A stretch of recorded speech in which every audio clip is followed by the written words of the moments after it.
Lisbon এয়ারপোর্টের ভিতরে।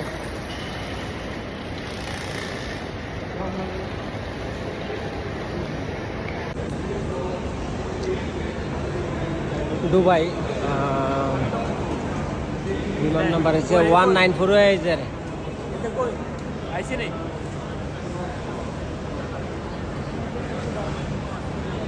194 Dubai 9টা 15।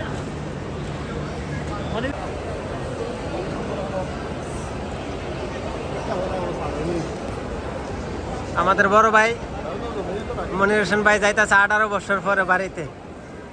আলহামদুলিল্লাহ, আল্লাহ দেয় কোনো স্বপ্ন পূরণ হোক। অনেক কাছের একজন লোক ছিল, উনি যাইতেছে, ওনারা অনেক মিস করবো। 5 মাস 13 দিনের জন্য যাইতেছে বাংলাদেশে। তো সবাই ওনার জন্য দোয়া করবেন। এই যে জায়গাটুকু আছে, এই জায়গাটুকু কতটুকু খুশির একটা মুহূর্ত, এটা একটা প্রবাসী ছাড়া আর কেউ বলতে পারবে না। একমাত্র একটা প্রবাসী বলতে পারবে যে বাইরের দেশ থেকে যদি বাংলাদেশে যায়, নিজের মাতৃভূমিতে যায়, এটা যে কতটুকু একটা খুশির মুহূর্ত, এটা মুখে বলে বোঝানো যাবে না। এটা মুখে বলে বোঝানো যাবে না। তো সবাই আমার ভাইয়ের জন্য দোয়া করবেন। উনি অনেক দিন পরে দেশে যাইতেছে, অনেক দিন, প্রায় 18 বছর ইউরোপিয়ান ইউনিয়নে আসছে, এবং উনি কার্ড মিলার 2 মাসের ভিতরেই দেশে যাইতেছে, নিজ দেশে। সবাই ওনার জন্য দোয়া করবেন ইনশাআল্লাহ, উনি যাতে সহি সালামতে বাড়িতে যায় পৌঁছাইতে পারে। ধন্যবাদ। আর দোয়া করি সবার জন্য, আল্লাহ সবার মনের আশা পূরণ করুক। সবাই যেন নিজ নিজ মাতৃভূমি, নিজ দেশ বাংলাদেশ যাতে যেতে পারে। অনুভূতিটা কিরকম লাগতেছে? ভালো লাগতেছে, খারাপও লাগতেছে। কেন খারাপ লাগতেছে? কেন খারাপ লাগতেছে? তোরারে তুই যাইতাছিস, এটা তো অবশ্যই ভাই, আমরাও অনেক মিস করবো আপনারে। অনুভূতিটা ভালো লাগতেছে, আসলে ভালো লাগতেছে, খারাপও লাগতেছে। এটা এয়ারপোর্টের ব্যাগটা প্যাকিং করে, যারা বাসার মধ্যে প্যাকিং না করে সেরা আসে, তাদেরকে বলতেছি আসলে বাসা থেকে প্যাকিং করে আসাটাই হচ্ছে।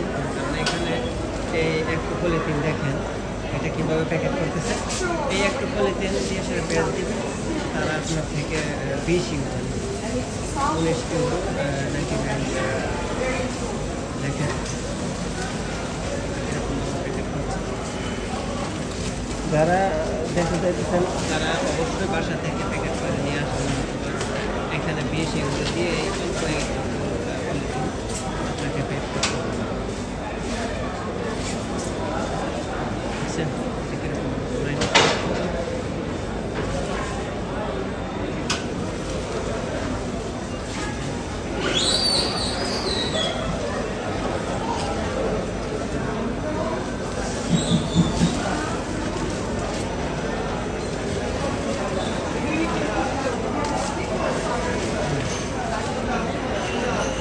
ওনারা এটা বেশি এয়ারপোর্টের কাছে, এখানে মানুষ যারা যাইতেছে সবাই যাইতেছে।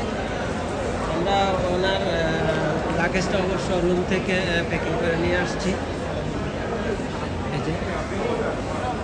আর এখানে প্যাকিং হচ্ছে, এই যে প্যাকিং শেষ হয়ে গেছে। এই যে এটাই হচ্ছে বিদেশ আর বাংলাদেশের মধ্যে পার্থক্য। এই যে আমরা পুরোপুরি ইমিগ্রেশনের ভিতরেই ধরতে গেলে, এই যে পুরোপুরি ইমিগ্রেশনের ভিতরে চলে আসছি, পুরোপুরি ইমিগ্রেশনের ভিতরে। এটা হচ্ছে লিসবন এয়ারপোর্ট, লিসবন ইন্টারন্যাশনাল এয়ারপোর্টের ভিতরে।